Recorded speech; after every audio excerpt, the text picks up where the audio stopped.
Public service was once regarded as the noblest of professions, a calling pursued not for financial gain, but for the betterment of the nation and its citizens. It was a profession of integrity, where individuals sought purpose in serving others rather than accumulating personal wealth. The reward was not in riches, but in the endeavor itself, a system designed to uphold the principles of democracy and governance through selfless dedication. However, over time, this noble pursuit morphed into something unrecognizable. Are the taxpayers getting their money's worth? Well, sir, last year was the biggest increase in productivity that the agency had achieved since And who measures that 2013. productivity with your chart there? The American people. And Well, the American people that call my caseworker's office would have a different set of graphics for you to display we are there. definitely struggling. When we sent out stimulus checks to save our economy, $1.6 billion went to dead people. And the checks were cashed. Obviously fraud. The modern-day bureaucrat no longer operates in service of the public, but as a self-sustaining entity, existing solely to secure lifelong financial stability at the expense of those they were entrusted to serve. What was once a career in service to the nation transformed into an industry of self-preservation, where personal gain replaced civic duty. Government positions, once viewed as temporary roles of stewardship, became permanent careers of unearned privilege, where job security was absolute, accountability was non-existent, and wealth accumulation was inevitable. Look no further than the staggering fact that a mere 6% of federal employees are actually working full-time in their offices, an undeniable testament to the inefficiency, waste, and systemic abuse within the bureaucratic machine. The result? A bureaucratic elite that thrives under the illusion of public service while amassing untold fortunes. It is no coincidence that government leadership roles are now occupied by multimillionaires, individuals who have mastered the art of using government as a tool for personal gain. They have perfected a system that allows them to create quasi-governmental entities with grandiose names, masking operations that provide little to no benefit to the taxpayers who unknowingly fund them. The most insidious aspect of this transformation is their ability to borrow against the wealth of an entire nation, while deflecting the consequences onto future generations. By leveraging national assets as collateral, they orchestrate a financial scheme where a large amount of dollars borrowed benefits only the bureaucratic elite, while the liability is passed on to the working class. They have successfully turned the American taxpayer into a financial hostage, ensuring that the wealth they extract under the guise of public debt is never traced back to its true beneficiaries. For more than 2 decades, the United States has been accelerating toward a financial catastrophe of historic proportions. The numbers are irrefutable. National debt growth outpaces income growth at an alarming rate. The U.S. government has been borrowing at an average annual rate of over 7%, while real income growth for American taxpayers languishes at 1.1%. Even in nominal terms, wages barely scrape 2.8%, falling far behind inflation and obliterating purchasing power. The result? An economic death spiral where government debt will inevitably consume the personal wealth of every taxpayer. The Congressional Budget Office, CBO, estimates that by 2035, annual deficits will surpass $2.7 trillion, driven entirely by reckless government spending. Meanwhile, publicly held debt is projected to reach 133% of GDP by 2029, a number that excludes intragovernmental holdings. When included, total government debt will likely exceed 140% of GDP, pushing the nation into a fiscal abyss. By 2054, federal spending is projected to consume 27.3% of GDP, while revenue struggles to reach 18.8%. This guarantees perpetual deficits, forcing the government to borrow indefinitely just to sustain basic functions. Interest on the national debt has surpassed defense spending. In 2025 alone, interest payments have exceeded $1 trillion, outpacing defense spending at $885 billion. This marks the beginning of an irreversible economic crisis where servicing the debt becomes the largest federal expenditure, eclipsing all other priorities. The government is borrowing at a rate 3 to 7 times faster than you can earn, creating an economic death spiral where government debt will inevitably consume the personal wealth of every taxpayer. Given this, the only uncertainty is the timing of the collapse. Baseline, by the end of this fiscal year, CBO says we'll be at $37.2 trillion in borrowed money. If then CBO tells us over the next 9 budget years, 10 calendar years, we're going to borrow another $22 trillion. At its current trajectory, the United States is rapidly approaching the point of no return. If unchecked government spending persists, within 2 decades, interest payments on the national debt will consume nearly all federal tax revenue, leaving no funds for essential government services. At that stage, the government will operate solely on borrowed money, perpetuating a cycle of fiscal insolvency. The U.S. will then face an unavoidable choice: hyperinflation, where the dollar collapses under the weight of reckless money printing, or outright default, triggering a financial catastrophe. Either outcome will decimate the middle class, erode national wealth, and permanently cripple the American economy. This isn't incompetence. It is deliberate economic warfare. The government's reckless borrowing spree isn't about national prosperity or public welfare. It's a calculated mechanism of wealth extraction, a relentless siphoning of your earnings into a corrupt system designed to cripple the middle class and consolidate power. There's a tremendous amount of waste and fraud in the government.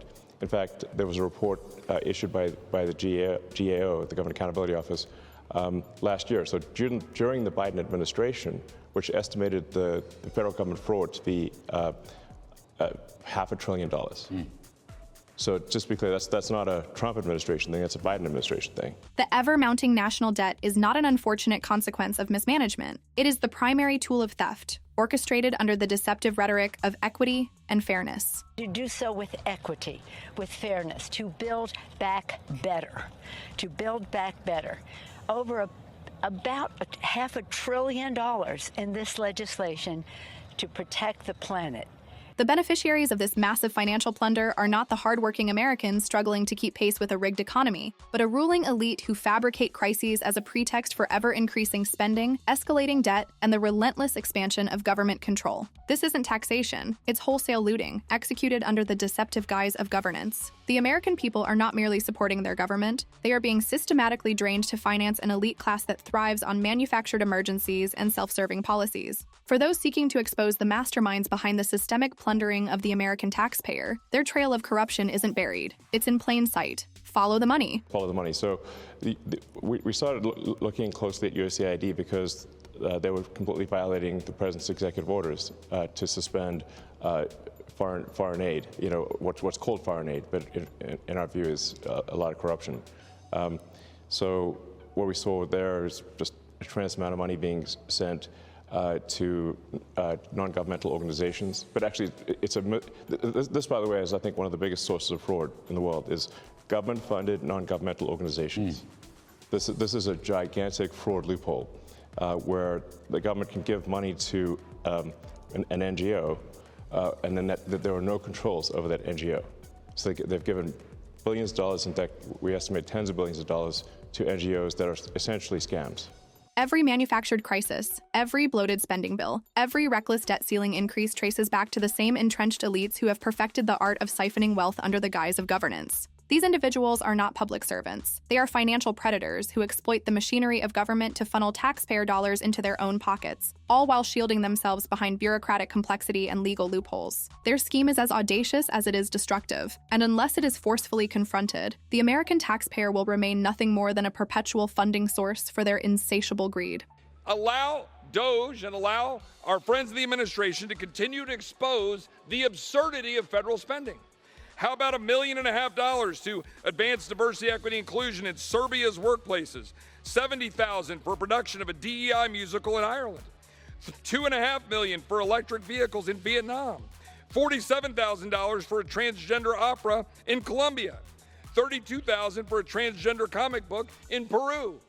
This is what our Democratic colleagues are fighting for, to continue to fund absurd programs rather than do the common sense work of what we're trying to do to have more beds for ICE, secure the border of the United States, ensure that our defense is funded, ensure that we're able to hold spending in check so we can actually have a chance of saving this great country.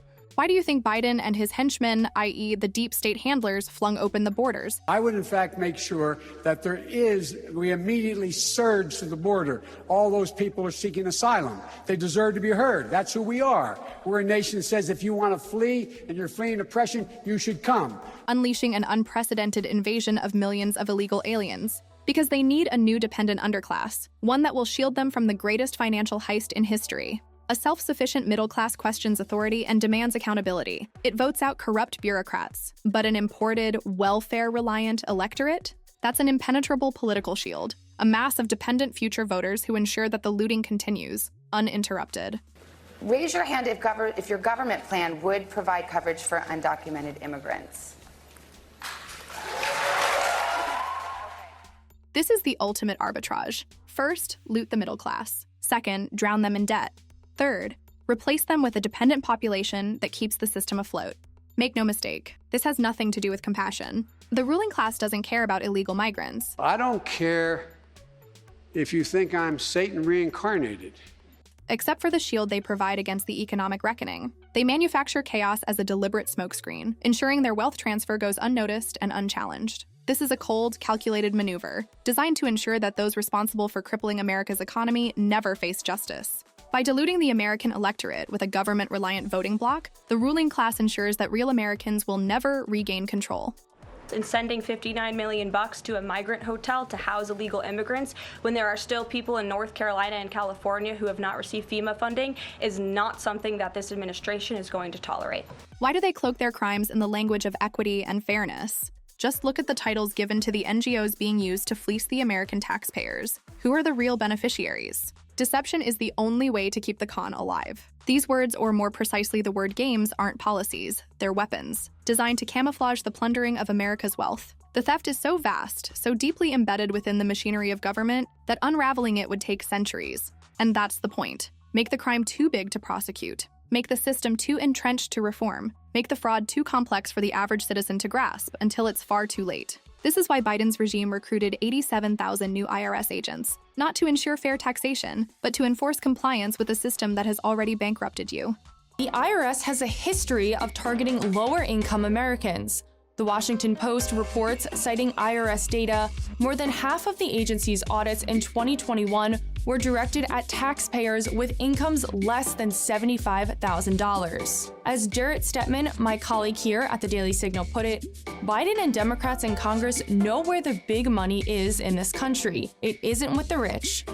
No, it's in the hands of America's vast, though perhaps shrinking, middle class. They don't serve the taxpayer. They serve the machinery of plunder. Their sole function is to ensure the wealth stolen from the middle class is never reclaimed. The replacement of the American middle class with an imported, government-dependent underclass was never about economic growth or humanitarianism. It was about control. The plan is simple. Flood the electorate with a permanent future voting bloc that ensures the looting continues. Frame any resistance as racism, xenophobia, or bigotry. And when economic devastation forces real Americans to rise up, unleash this politically weaponized underclass against them. Social chaos is not an unintended consequence. It's the strategy. Every step of the way, the liberal court system, carefully installed to legitimize and perpetuate the chaos, stands as the deep state's final line of defense. It doesn't serve justice. It serves as a procedural shield, delaying accountability long enough for irreversible damage to be inflicted. The judicial system, by design, operates on a timeline that favors the oppressors, not the victims. Every legal challenge, every bureaucratic delay, and every drawn-out ruling buys time for the ruling class to consolidate their power, ensuring that by the time the American citizenry awakens to the theft, the arbitrage against them is already complete. The question is no longer whether justice will be served, it is whether the people can reclaim control before time runs out. For the most part, liberal courts aren't there to serve justice. They're there to protect the system. Look no further than the national debt clock, now moving past $36.6 trillion, which spins out of control at a catastrophic pace, mirroring the unchecked flood of illegal migrants into America's welfare system. The equation is simple. Debt explodes, national identity erodes, and taxpayers are shackled beyond recovery. In the face of this existential crisis, President Trump as well as some loyalists are fighting back, but even they can't do it alone. The system is too corrupt, the arbitrage too extreme. Half measures will not suffice. The solution does not lie in incremental reforms or half measures. It demands the total and immediate restructuring of the federal government and the bloated welfare state, which has metastasized into an economic cancer. The very institutions that claim to serve the people have become parasitic, siphoning resources from the productive class to sustain an unsustainable system of dependence and control. Relying on the government to fix what it deliberately broke is not just naive, it is economic and political suicide. For all the flowery rhetoric used to justify endless government expansion, the truth is inescapable. Asking the state to solve this crisis is no different than asking the fox to guard the henhouse. The government is not the solution, it's the problem. The entrenched deep state maintains an iron grip on the levers of government, and who they continually vote for serves as undeniable proof. Despite overwhelming public discontent, the same political machinery remains intact, producing results that defy logic and public sentiment. This bill continues the Biden levels of spending that caused historic inflation, that caused prices to rise, that caused people to be outraged to vote for a new president. Why in the world would we continue the same spending levels that led to the debt, that led to the inflation that is plaguing us? This is not the will of the people. It's the calculated orchestration of a system designed to preserve power at all costs. The illusion of democracy is maintained, but the reality is clear. Those who control the bureaucracy, the courts, and the electoral process dictate the outcome, ensuring that true accountability remains hidden. There can be no negotiation. The government must be downsized, the welfare state must be reduced for the benefit of the American citizen, and the millions of illegal aliens draining resources, eroding sovereignty, and undermining national security must be removed. The time for waiting is over. The economic destruction of this nation cannot be reversed unless the American people take decisive action. To expect a nearly 80-year-old man and some loyalists, even with all their resolve, to single-handedly dismantle the deep state is delusional. This is a call for every American to engage in. We must abandon the false hope that the federal government can be tweaked from within. The system is irredeemably corrupt. The only path to recovery is to redefine the government's role and dramatically reduce its size, scope, and control. This is not a warning. This is reality. The time for hesitation has passed. If the American people don't wake up and rise up, there will be nothing left to save.